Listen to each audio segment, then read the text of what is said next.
隋唐兵制。隋朝和唐朝是中国统一的封建专制主义中央集权国家重新建立、各民族进一步融合、经济发展、国力强盛的时期，也是府兵制进一步完备并走向败坏、军事制度发生重大变化的时期。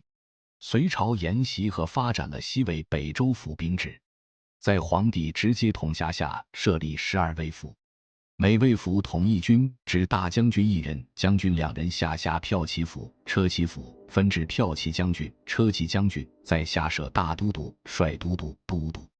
炀帝时改骠骑府为阴阳府，指阴阳郎将，并取消将军、都督等名号。军府按中外相违、重守轻阻的方略分置在京城及冲要地区。12卫除临时受命征伐外，平时主要担任京城宿卫和其他军事要地或重要设施的驻守。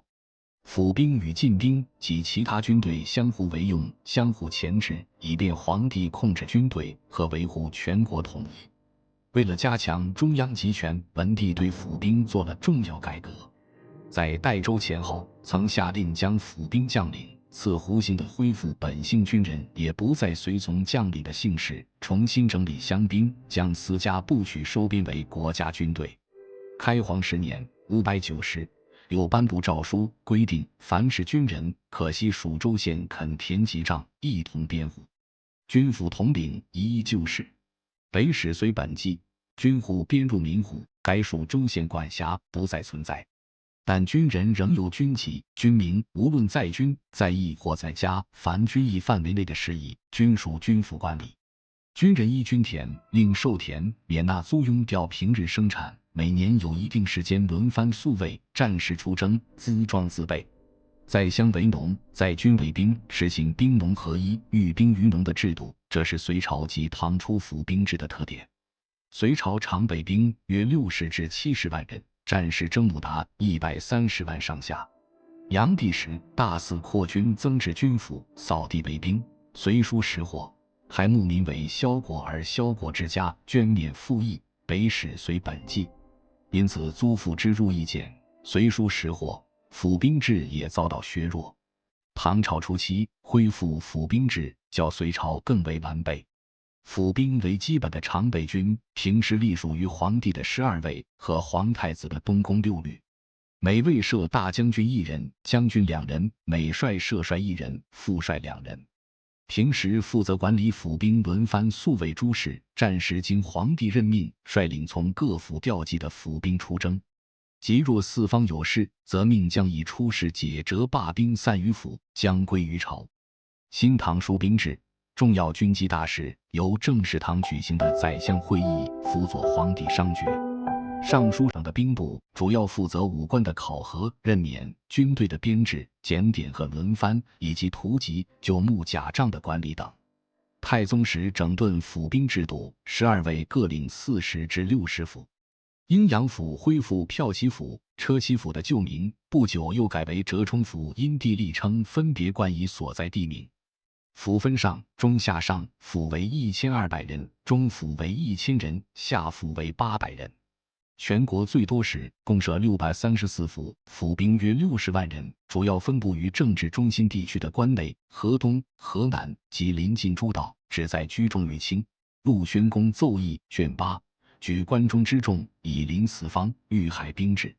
折冲府为府兵的基本组织单位。每府置折冲都尉1人，左右国1都尉各1人，长史、兵曹别将各1人，下辖4至6团。每团200人，设校尉辖2旅，每旅设旅帅辖2队，每队设队正，分为5伙，每伙10人，有火长。每队每伙的装备如马具和插斧钳具等均有定数。府兵自用的武器、装具和征途所需粮食皆自备。马匹不足，由官府供给。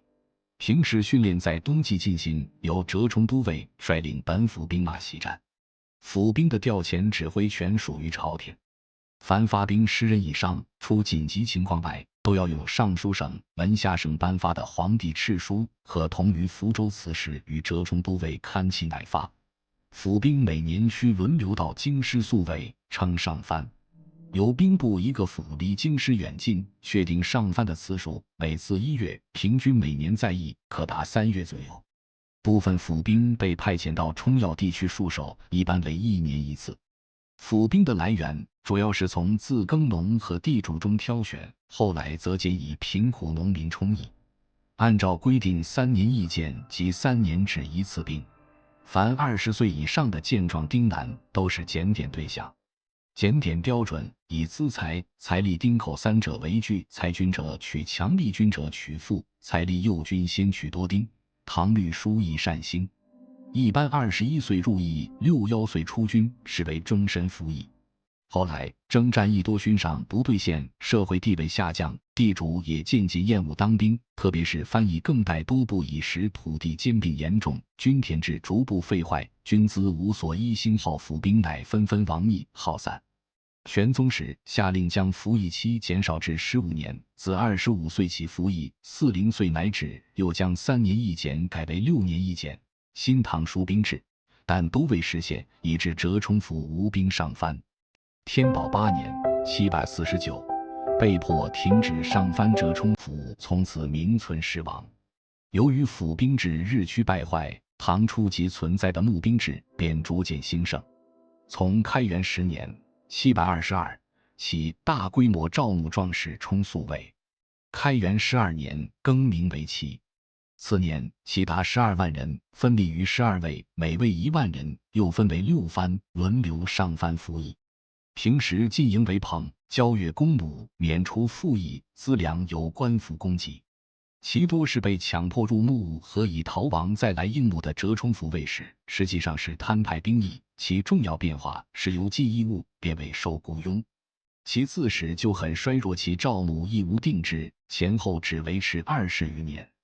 唐初驻防京城和宫廷的部队统称禁兵或天子禁军。从12卫府轮番调来宿卫京城的府兵称南衙禁兵，单独组建驻防宫城北门的禁兵称北衙禁兵。他们最初是从跟随李渊起事的军人中拣选3万人组成，称为原从禁军。新唐书兵制系父子相代，专事攻城宿卫。以后太宗又从中选善骑者100人，供戍卫，田猎之用，号百骑。另至北衙7营，选骁壮者，于玄武门左右屯营，号飞骑。高宗时置左右羽林军。武则天时改百骑为千骑，中宗时改千骑为万骑，分左右营。玄宗时增左右龙武军，肃宗后也多有更易。禁兵一般是招募来的，历来骄惰怯弱后受宦官控制，更加腐败。但是唐朝后期主要靠禁兵维持残局。唐初驻防边境的军事机构称镇戍，镇与戍均有上中下之分。上镇500人，中镇300人，下镇300人以下，每镇设镇将、镇副各1人。上戍50人，中戍30人，下戍30人以下，每戍设戍主、戍副各1人。此外，在少数地方，大者设军，小者设守捉，各设使和副使统领，有的由州刺史兼任使之。地方兵中多为各地轮番到边境戍守的戍族称防人，3年1代，自备资粮。另有少数招募来的兵称防丁或丁防。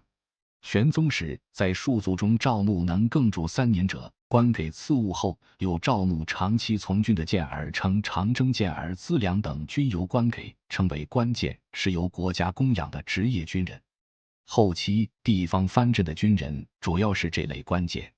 从武则天时期起，北边部分州还建立一些民众武装称团结兵，其他地区也有土镇、土团、团练等。团结兵一般是选丁户阴善、身材强壮者充之。唐6典尚书兵部，官府给予身粮、酱菜，免其止付。主要任务是配合军队防卫边疆。他们由州刺史或节度使统辖。唐朝还制定了比较完备的军事法律，如卫禁律、善刑律、捕王律、公卫令、军防令、兵部事、兵部革，对军人的职守、赏罚等有较详细的规定。凡违反了令事中的有关规定，就要依律革给予惩处。唐末各节度使控制地方政权，凭借其拥有的土地、人丁、财富，豢养大批军队，与朝廷抗衡，改变了内重外轻的态势。